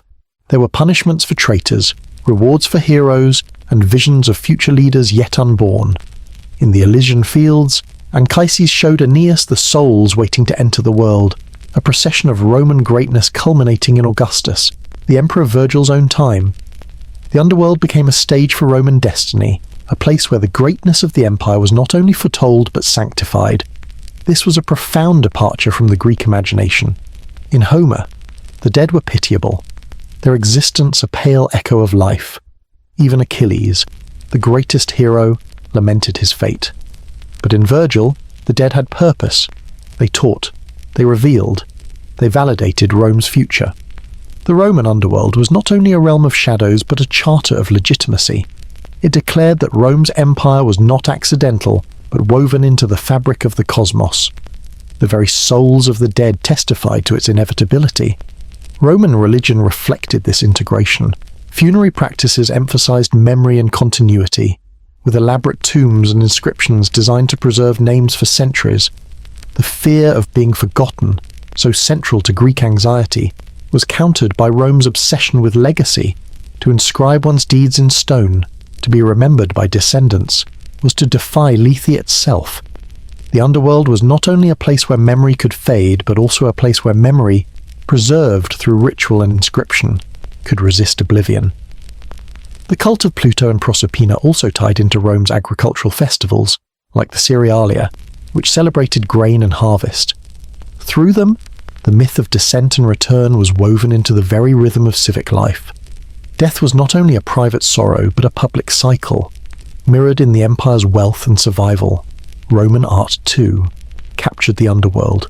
Frescoes from Pompeii and sarcophagi from across the empire depicted Pluto enthroned, Proserpina at his side, and souls making their way across rivers under the guidance of Hermes Mercury. These images were not merely decoration but statements of belief. They reminded viewers that death was not chaos but a structured passage, one mirrored by the order of Rome itself. The influence of this Roman vision stretched beyond antiquity. Later European ideas of hell and paradise, especially as shaped in Dante's Divine Comedy, were indebted to Virgil's portrayal of Aeneas's descent. Dante even chose Virgil as his guide, acknowledging that the Roman poet had given the West its most enduring map of the afterlife. Through Rome, Greek Hades became not only a myth but the foundation of Christian and medieval imagination. And so, in the Roman legacy, we see the underworld transformed. It remained a place of death, sorrow, and punishment, but it also became a place of prophecy, civic order, and empire. The Greeks had given the world myths of fragility, of memory fading into shadow. The Romans, ever pragmatic and political, reshaped those myths into a vision of destiny and continuity. For them, Hades now, Pluto was not only the guardian of souls, but the guardian of the Rome's fate. In American terms, It is as though the underworld became less a haunted house and more a courthouse, a place where judgment and order reigned, where even in death the laws of society held sway. It was not chaos but structure, not despair but destiny.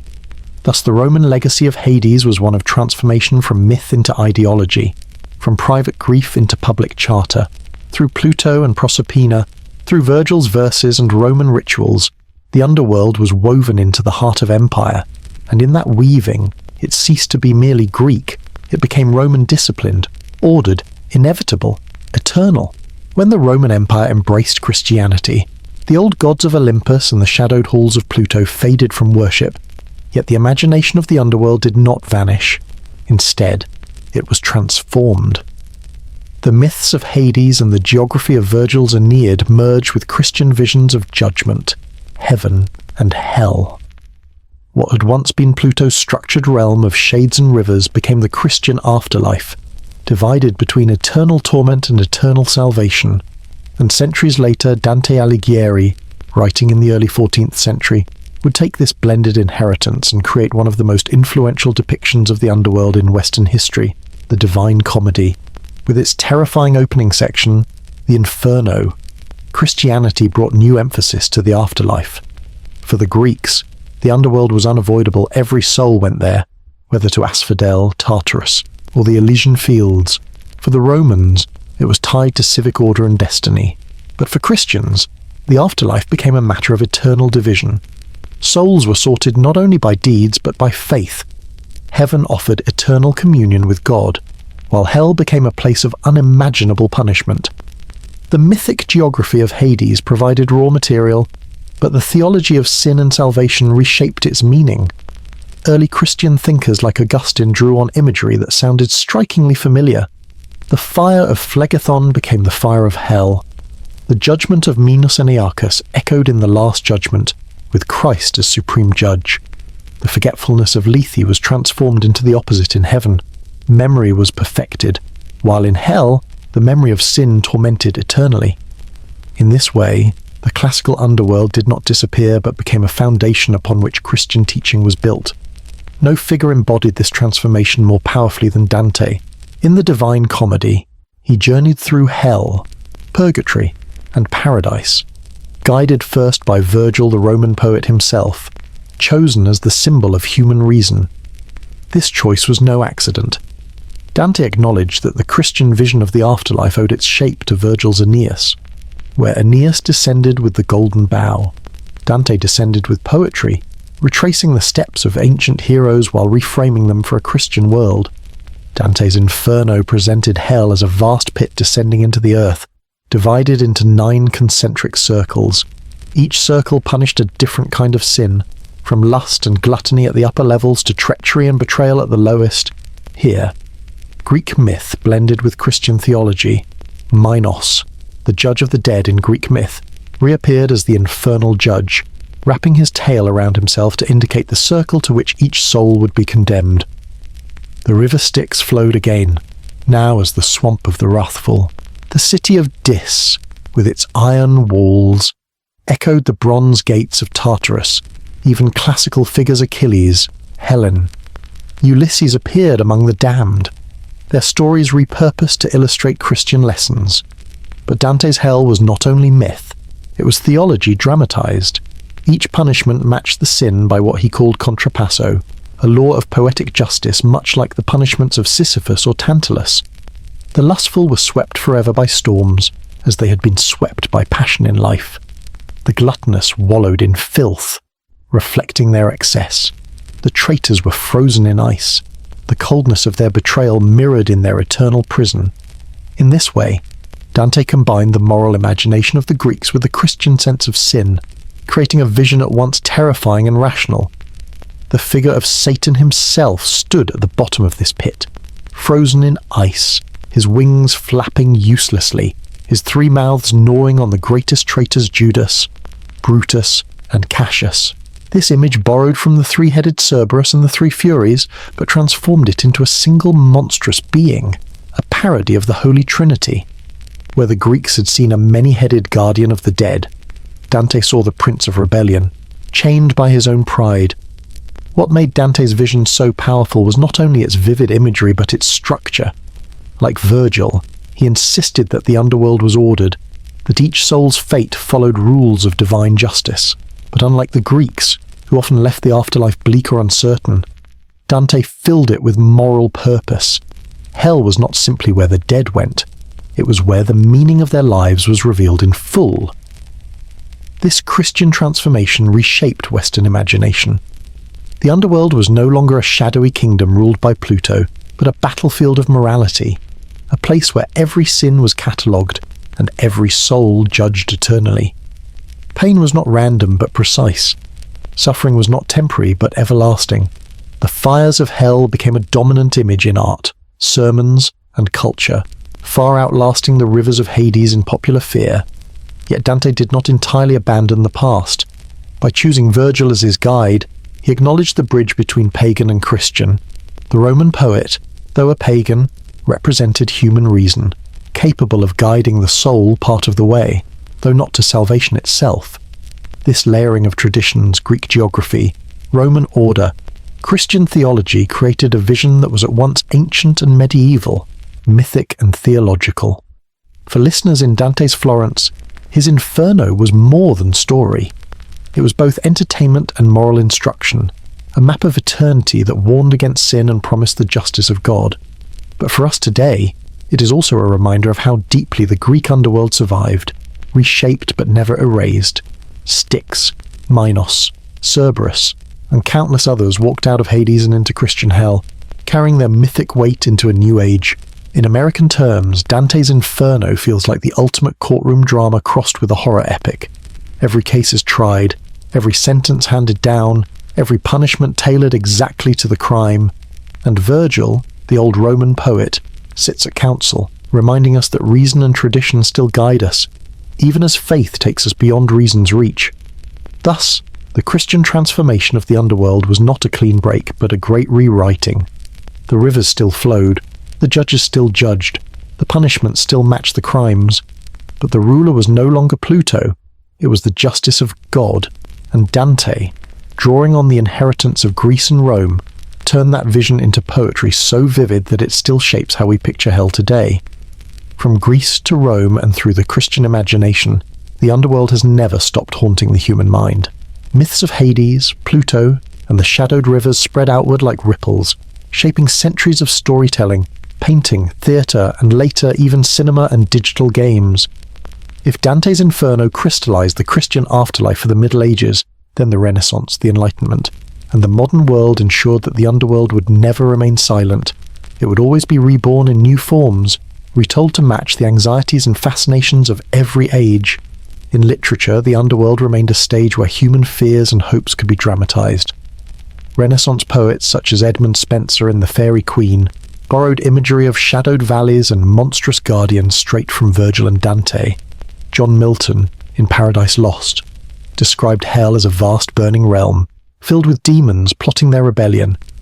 But his lakes of fire and thrones of darkness echo both Phlegethon and Tartarus. Romantic poets like Lord Byron and Percy Shelley found in the imagery of descent a metaphor for inner struggle. For them, to walk among shades was not only a mythic adventure, but a journey into the subconscious, an early form of psychological exploration. Theatre, too, embraced these themes. In Elizabethan England, plays often staged ghostly apparitions and references to underworld justice. Shakespeare's Hamlet is drenched in imagery of death, the grave, and the uncertainty of what lies beyond. The ghost of Hamlet's father is less a shade from Homer's Asphodel than a stern judge from Dante's Hell, demanding revenge and warning of eternal punishment. The bard pulled threads from both pagan and Christian visions, weaving them into drama that still grips audiences. Visual art carried the underworld into colour and form. Painters of the Renaissance filled canvases with images of Orpheus leading Eurydice, of Heracles wrestling Cerberus, of Aeneas guided by the Sibyl. Michelangelo painted the Last Judgment in the Sistine Chapel, where Christ separates souls in a terrifying echo of Minos and the Greek judges. In Baroque art, Caravaggio used stark light and shadow to depict scenes of divine judgment, his brushstrokes capturing the same dread once described in ancient verse. Later, Romantic artists like Delacroix depicted Dante and Virgil crossing the river Styx, their oars cutting through waves of struggling souls. The underworld painted as both horror and sublime beauty. As Europe modernized, the underworld adapted.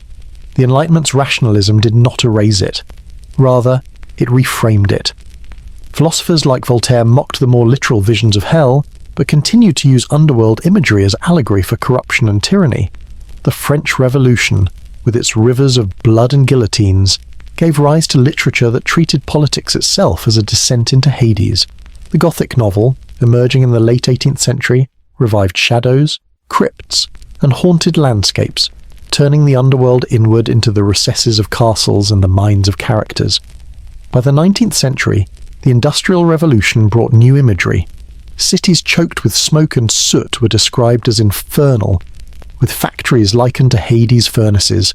Charles Dickens, in novels like Hard Times and Bleak House, depicted poverty and urban despair in terms that echoed Tartarus, where endless labour resembled Sisyphus pushing his stone. The underworld had migrated into the streets of London, still punishing, still haunting. Meanwhile, composers set the myths to music. Gluck's opera, Orfeo ed Eurydice, retold the tragic story of Orpheus, its mournful arias carrying audiences into his grief. Later, composers like Monteverdi, Offenbach, and Stravinsky reimagined the same descent, blending ancient myth with modern sound. Each adaptation reminded listeners that Orpheus's song never ceased. It changed instruments, but it always echoed. The 20th century brought cinema, and with it, the underworld leapt onto the screen. Films borrowed from Dante, Virgil, and Greek tragedy alike. Fritz Lang's Metropolis pictured workers in underground factories as damned souls feeding the engines of industry. Disney's Hercules reimagined Hades as a sarcastic villain, yet still lord of fire and death, blending comedy with the myth.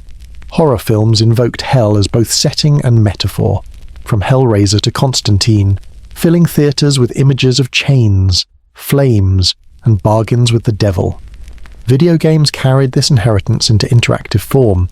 Titles like God of War plunge players directly into Hades' realm, letting them fight shades, titans, and Cerberus itself.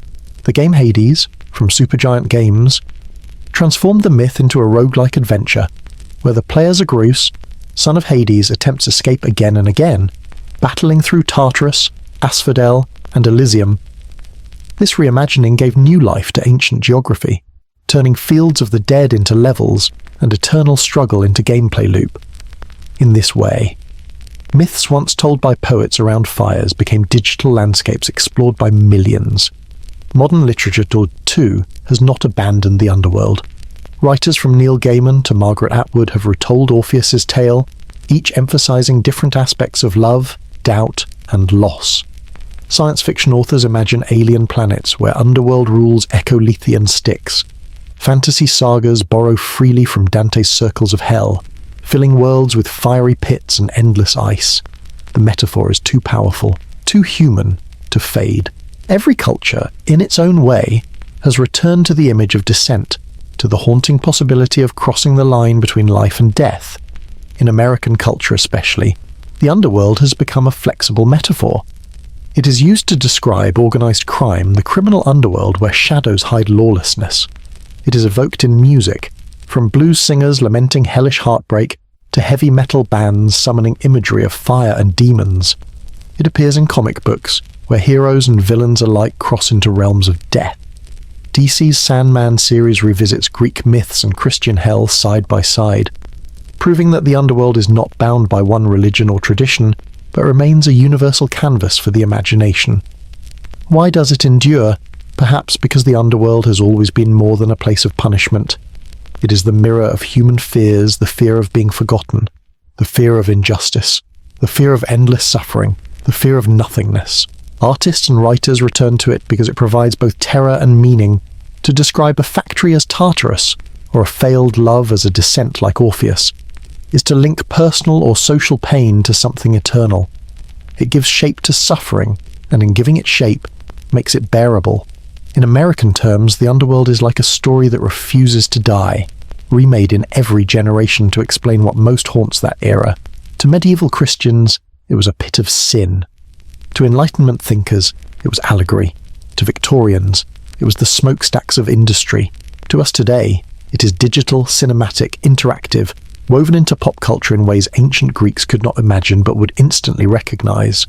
The rivers may look different, the judges renamed, the punishments reshaped, but the descent remains the same.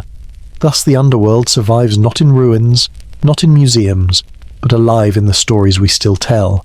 Every poem, painting, film, or game that invokes it is a new entrance, another cavern opening to let us glimpse the shadows. And every time we walk there, we bring back lessons, just as Odysseus, Orpheus, Heracles, Theseus, and Aeneas once did. For more than 3 millennia, the image of the underworld has endured reshaped, retold, reinterpreted, but never forgotten. From the poets of ancient Greece to the storytellers of Rome, from Christian theologians to Dante's Inferno, from Renaissance painters to modern filmmakers and game designers, Hades has never closed its gates. Instead, it has remained a constant mirror of the human condition. In every era, when people ask what happens after death, when they wonder about justice, memory, love, or despair, the underworld rises in answer. It has become more than mythology. It is a language of fear and hope that transcends culture. At its core, the symbolism of Hades is about boundaries, life and death, memory and forgetfulness, justice and chaos. The Greeks gave us 5 rivers: Acheron, Styx, Cocytus, Phlegethon, Lethe, each one marking a border between worlds or between states of being. The Romans turned those rivers into allegories of civic order. Christianity transformed them into moral absolutes. Modern storytellers use them as metaphors for inner struggles, addictions, wars, and traumas. The boundaries remain, but their meanings shift with time. This flexibility is why the underworld has never died. It can mean the grave, the unconscious mind, the prison of oppression, or the furnace of industry. Always, it is the place we are not meant to go, yet cannot stop imagining. Another enduring symbol is memory. For the Greeks, to be forgotten was the worst fate. That is why heroes like Achilles sought glory, because fame would survive death. In the underworld, shades wandered asphodel stripped of memory, while the Lethe offered erasure before rebirth, later. Romans carved inscriptions on tombs to resist oblivion. Christians promised eternal remembrance before God. Dante gave the damned eternal memory of their sins, while the saved remembered only the joy of heaven. In modern times, art, literature, and even pop culture have become acts of remembrance, keeping alive the names of Orpheus, Persephone, and Hades. The underworld, then, is not only about death, but about how we are remembered or forgotten after it. Justice, too, remains central. The judges of Hades' Minos, Aeacus, Rhadamanthes are the ancestors of every courtroom drama, every vision of final judgment. Their role was to assign souls to Tartarus, Asphodel, or Elysium. Virgil expanded this into a Roman map of civic justice. Christianity transformed it into heaven and hell. Dante turned it into an intricate system of contrapasso, where punishment reflected sin with cruel symmetry. Modern culture continues the pattern. Prisons described as hellish, war zones likened to Tartarus, political corruption painted as an underworld. The idea that death reveals truth, that no crime is hidden, continues to haunt us. The symbolism of love also persists. Orpheus and Eurydice's tragedy is retold in operas, novels, films, and even graphic novels. Their story still captures the fragility of trust, the desperation of loss, the longing to undo what cannot be undone. Persephone's cycle between Hades and Demeter is retold as metaphor for seasonal change, for relationships that straddle joy and sorrow, for the way life and death are inseparably entwined. In modern storytelling, from Broadway musicals to fantasy novels, these myths reappear not because we worship the old gods, but because the themes remain universal. In American terms, Hades is like the basement of the human imagination. It is where we store what we fear, what we regret, and what we hope to overcome. It is where trauma is buried, but also where wisdom lies hidden. To descend into the underworld, whether in therapy, in art, or in literal myth, is to confront the parts of ourselves we avoid in daylight. That is why stories of descent remain powerful. They are journeys inward as much as downward. The underworld is also a symbol of resilience. Each descent story ends with return or failure to return. Odysseus emerged with prophecy, Heracles with triumph, Aeneas with destiny. Orpheus failed, teaching us that love is fragile. Theseus and Pirithous failed, teaching us that arrogance destroys. Dante emerged purified, teaching that suffering can lead to redemption.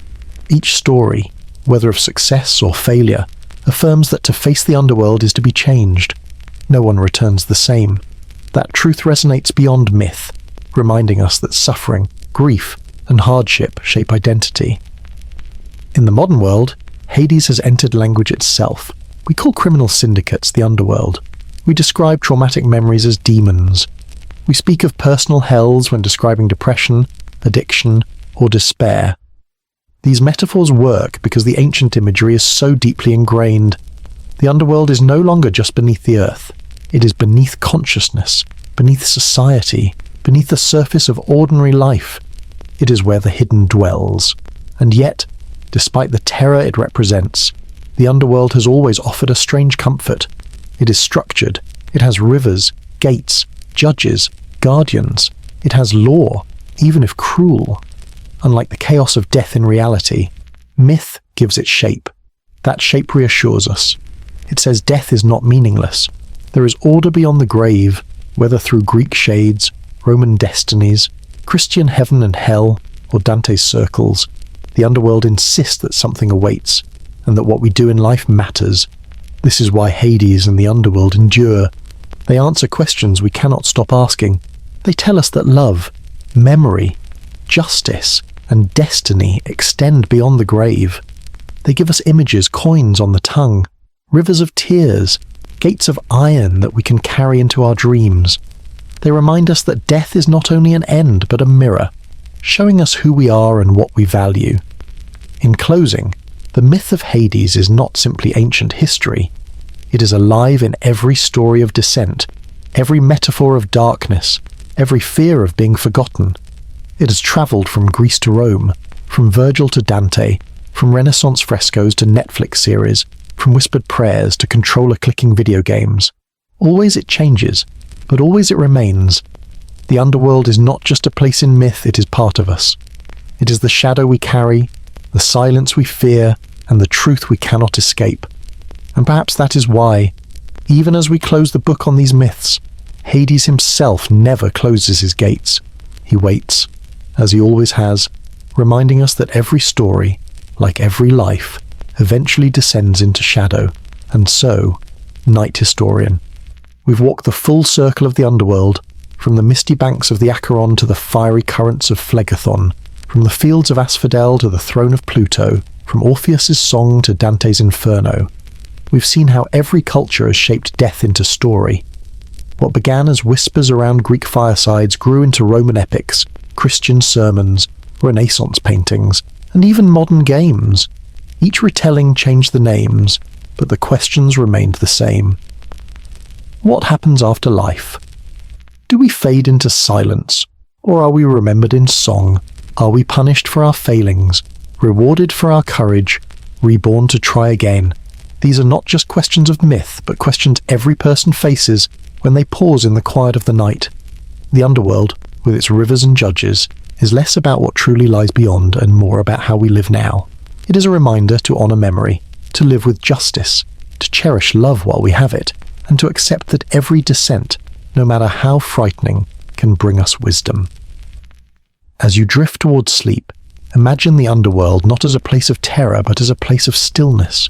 The rivers grow quiet, the shades stop wandering. Even Cerberus lowers his head and closes his eyes. Somewhere in those endless fields, memory and forgetfulness lie side by side, waiting for the touch of dawn. And perhaps, just perhaps, the myths endure because they comfort us. Death may be a shadow, but it is a shadow with shape, with meaning, with story. So let this story be your ball tonight, your coin for the ferryman, granting you safe passage not into Hades but into dreams. As you close your eyes, think of Persephone's spring, of Orpheus's song, of Aeneas walking hand in hand with his father through meadows of peace. These are the myths that turn fear into lullaby, If you've enjoyed this journey, remember you are part of a community of listeners who find calm in history's darkest corners. Before you drift away, please take a moment to like this video, subscribe if you haven't already, and share where in the world you're listening from. I always love seeing your comments, whether you're in New York, London, Hanoi, or somewhere between. Tell me the time where you are, and maybe which part of tonight's descent lingered most in your mind. Now, let your thoughts grow slow. The story is finished. The gates are closed. The torchlight fades. Rest in the knowledge that history has always been both shadow and light, and that by listening, you carry the memory forward. May your night be quiet, your dreams gentle, and your sleep deep as Lethe's waters. Good night, traveller. Sleep well.